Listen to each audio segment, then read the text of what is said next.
Comme chaque matin, le directeur des systèmes d'information de cette entreprise de vente de vêtements en ligne effectue un contrôle de routine sur le réseau de l'entreprise.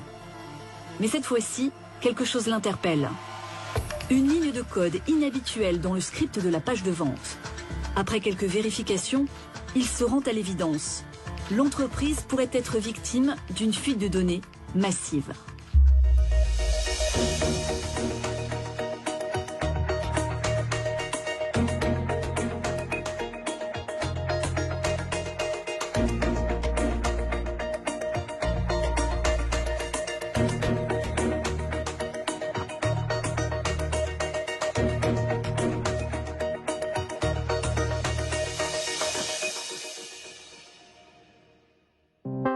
En 2021, 40 milliards de données ont été piratées dans le monde. En France, le nombre de violations de données a augmenté de 80% par rapport à 2020.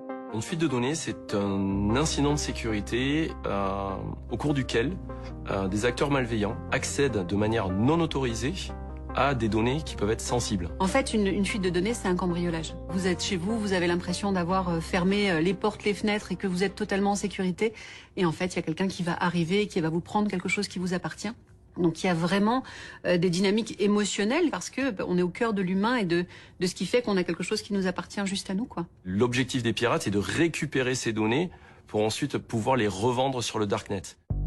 Dans l'entreprise, les équipes informatiques tentent de limiter l'intrusion.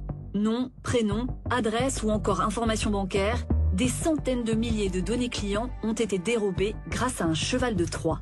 Les attaques de type fuite de données, on appelle ça des mage carts. Le pirate va piéger le site web de l'entreprise en y injectant une sorte de mouchard et ce mouchard va permettre de récupérer les données que vous allez saisir sur cette page et les envoyer vers le site malveillant qui est le site du pirate.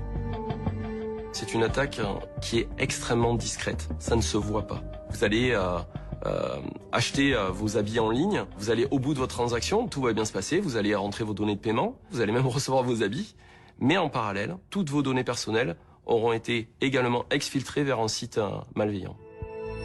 Une fois le virus identifié, les équipes doivent remonter le fil de l'attaque pour mieux en cerner l'origine. Quand on est victime d'une fuite de données en entreprise, il y a un process en fait à dérouler. Il faut d'abord laisser passer son émotion, parce que quand on est dans l'émotion, on ne prend pas des bonnes décisions, on n'arrive pas à être stratégique. Une fois que c'est fait, on récupère tous les décisionnaires de l'entreprise et puis on va auditer le système, on va aller voir quel est le problème et qui a été impacté là-dedans. Il y a un certain nombre de procédures à suivre qui sont strictement obligatoires et qui, dans un premier temps, impose aux entreprises de faire une évaluation de risque de la faille, de la notifier à la CNIL dans l'hypothèse où il y a un risque pour les personnes, et si ce risque est élevé, à ce moment-là, de le notifier aux personnes concernées. Après plusieurs jours d'investigation, les experts sont formels. Les hackers ont tiré profit du télétravail d'une partie des employés pour s'introduire sur le réseau. Le télétravail facilite énormément les cyberattaques pour plusieurs raisons. La première, c'est que vous êtes chez vous et que comme vous êtes chez vous, vous vous sentez en sécurité, donc vous allez moins suivre les process. On travaille depuis son ordinateur perso, on se fait plus facilement hameçonner et puis l'ordinateur est beaucoup moins sécurisé qu'un poste d'entreprise. Quand vous êtes un télétravailleur, vous n'êtes pas dans un environnement professionnel. Donc de ce fait, vous pouvez avoir des défauts d'attention. Donc cliquer sur des liens par automatisme et donc ouvrir la porte à des cyberattaquants. La fuite de données peut avoir des conséquences dramatiques pour une entreprise. Gérer la communication de crise et opter pour la transparence est donc primordial pour cette société. C'est important de communiquer quand on a été victime d'une cyberattaque ou d'une fuite de données parce que d'abord il y a une dynamique éthique. Il y a des gens qui nous ont confié leurs données et donc ça va être important de pouvoir leur dire quand elles ont été compromises. Les conséquences d'une violation de données sont aussi également réputationnelles.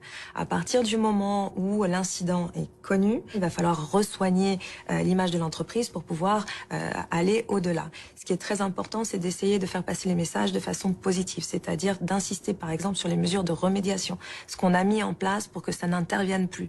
Non seulement c'est une obligation légale de le faire, mais c'est là où on va avoir aussi l'espace de communication le plus important. L'entreprise décide de tirer les leçons de cette crise et fait le choix de renforcer la sécurité de ses données.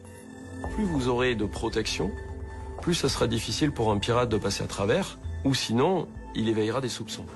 Donc c'est ce qu'on appelle la défense en profondeur.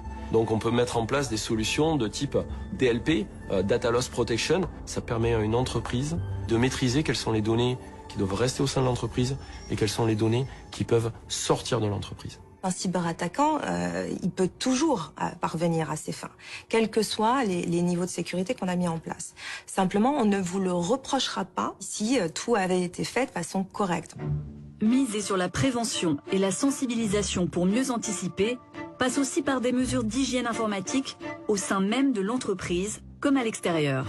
Pour anticiper la crise, ce qui va être important, c'est d'avoir un process de gestion de crise qu'on a travaillé en amont, qu'on connaît bien, et puis de la com de crise ou de la com sensible qu'on a aussi travaillé avant. Aujourd'hui, il y a des formations, il y a des exercices de gestion de crise qui font prendre conscience par la répétition et par l'émotion du fait qu'il est temps de prendre ça en charge. Il faut également sensibiliser les personnes en interne pour avoir de bonnes pratiques qui viennent limiter ce type d'erreur ou de comportement à risque.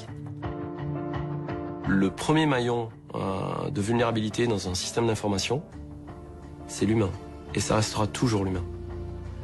Vous aurez beau protéger au maximum votre entreprise, si vous oubliez de la fermer, eh bien vous ouvrez la porte aux cyberattaquants.